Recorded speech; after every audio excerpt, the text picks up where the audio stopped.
Hey, I'll make a quick video today about a very obvious topic, about the shooting in Las Vegas. First off, I want to say all of our well wishes go to the people that were affected by this shooting. If you're someone that's religious, your prayers, I'm sure everyone is praying for these people if they are a religious person.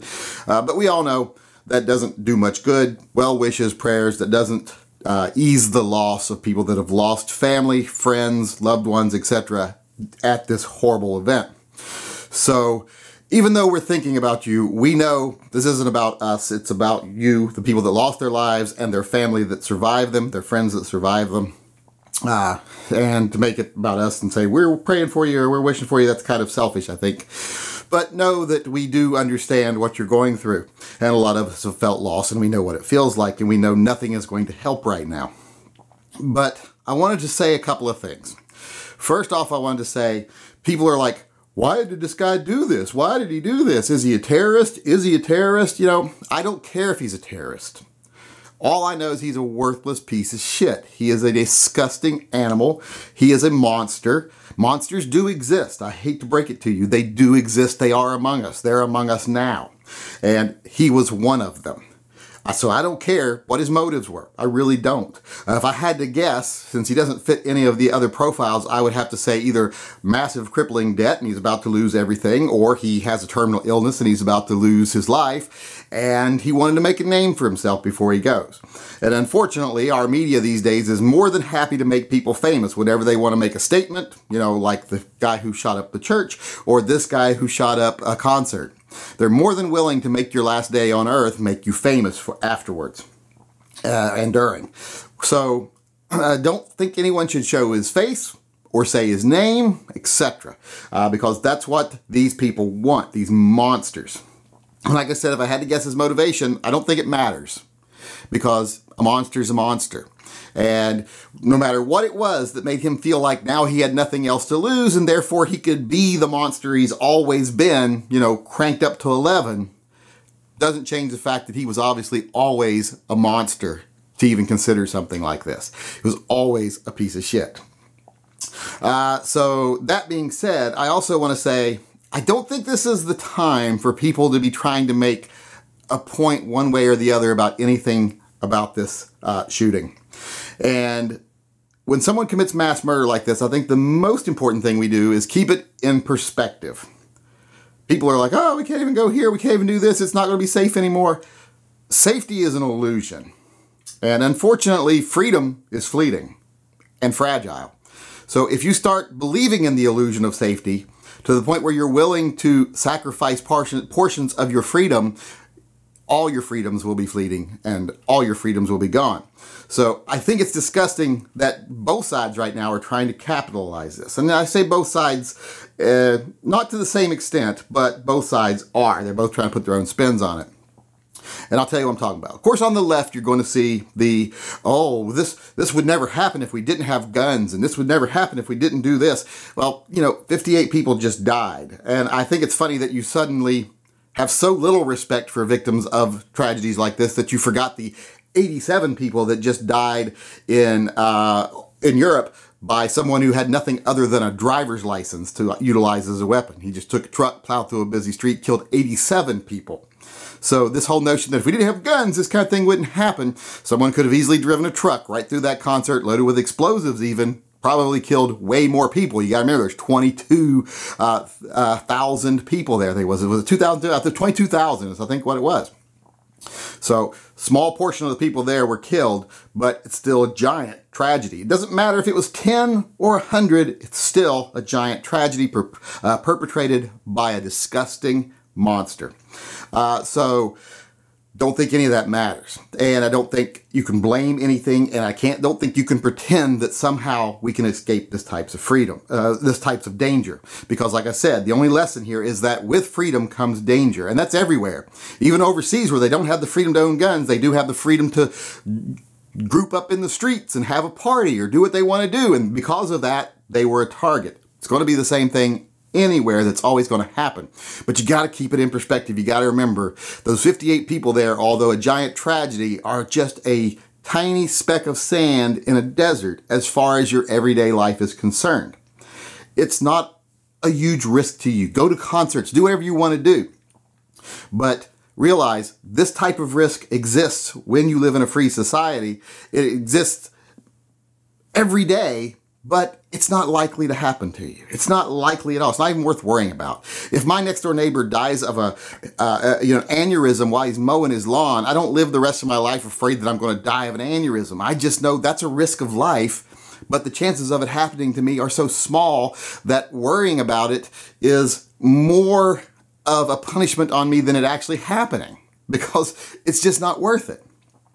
And I see the left trying to utilize people's fear of things happening to them to get them to surrender their freedoms. We know that's going to be coming, and I just say, thank God Hillary Clinton's not president. I know it's a bad time to be partisan, but thank God Hillary Clinton is not president. And I also see it on the right. Like I said, not to the same extent, but I'm getting sick of today looking on Facebook and Instagram and seeing instructors going, see, this is why my class is so important. This is why my class is so important. Fuck you and your class. Fuck you up the ass, because you're just about as bad a monster as someone who would do something like this if you actually think that is what you should be doing, if you should be capitalizing on this. I take it back that you're as bad as monster as a guy would do this, because that's a totally different class of monster, but you're still disgusting. But nothing could have been done. I mean, there's lots of situations where a good guy with a gun can stop a bad guy with a gun. In fact, I'd say 90% of the time, that's the only thing that can stop a bad guy with a gun is a good guy with a gun. And in this case, it was kind of that way because the police are what stopped this guy. Good guys with guns stopped this bad guy with guns. But the notion that if you would have taken my class, this wouldn't happen to you, that's fucking garbage, and you're selling a lie. This was a no-win situation. Even if people in that crowd had been armed, even if there had been people in that crowd with AR-15s, they had no idea where the fire was coming from. The fire was coming from across the street, 32 stories up, a huge advantage of position. And they would have had to react so quickly that there's nothing they could actually do. Even if they decided that, okay, it's coming from that building over there, where do they fire? You know, they couldn't return fire without putting innocent people in the building at far more risk than the person that's actually shooting. It's just not logistically possible for them to actually mount a counterattack from that position. In that type of situation, you retreat and regroup.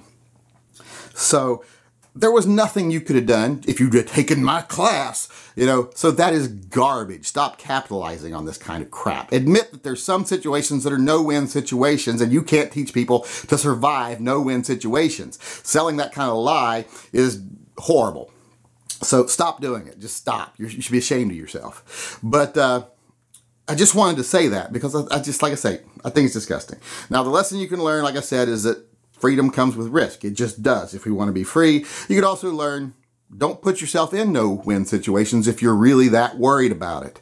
Be conscious of, hey, I'm in a field with thousands of people and there's high-rise buildings all around me. And if I'm so paranoid that 1 in a billion chance frightens me out of doing something I want to do, well, then I'll choose not to go that. I personally am not going to be so paranoid. I'll be out downtown today and around, and if there's a concert I want to go to, I'm going to go to it because I'm not going to let people frighten me over a 1 in a billion chance that I'm going to get injured or get killed. In fact, if you were in that field at that concert and that guy opened fire, only 58 people were killed. And I'm not trying to demean that number in any way or marginalize that number in any way. If one person died, it's a tragedy. But your odds of dying on that field that night were not great. They were less than 1%. They were like 1/4%. A quarter of 1%, even if you were on that field while it was firing. So try to extrapolate that out to what your chances of that ever happening to you as an individual out of billions of people, 6 billion, 7 billion people in the world, or even just the 350 million or whatever it is now in America. It's so small.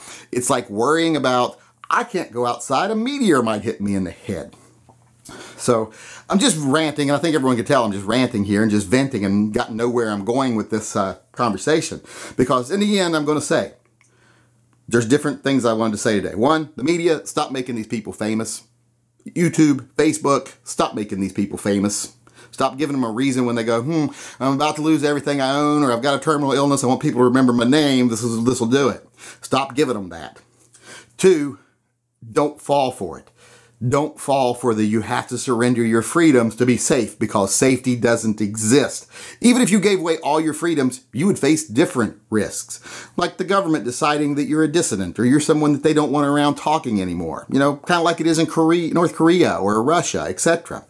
So freedom doesn't exist. I'd much rather take my chance with another free citizen going nut job on me than I would a government that made me surrender all my rights to them. So freedom doesn't exist, and don't surrender your freedoms. And if any of these instructors start trying to use this to sell their classes, fucking ask for your money back for a class you've already signed up for, because that's disgusting. I know self-defense classes are a good thing, but people who try to exploit tragedies like this to sell a product that wouldn't have even helped, that's not a good thing, and I don't support it. And I know that's not going to make me popular in the gun community, but like I said, once again, reiterate, fuck these guys in the ass, because it is, and I don't mean that in a homophobic way. I mean it in a rough, mean way that they ain't gonna like. Because, you know, I'm not saying a pleasant fuck in the ass, I'm saying a mean one, against their will. So that's all I wanted to say. And I wanted to say once again, I commiserate with the people that have lost today. There's nothing really we can do for you, because like I say, loss is loss, and there's a lot of pain ahead. Hopefully you'll recover. Hopefully people will come together and make life at least a little more bearable for you over the next few days. But if you're one of those people, and even if you're not one of those people, like I said, don't fall for the lies that you can ever be safe if you surrender your freedoms. And don't be someone that allows this person to be famous, and don't be someone that tries to capitalize on this, whether you're right or left.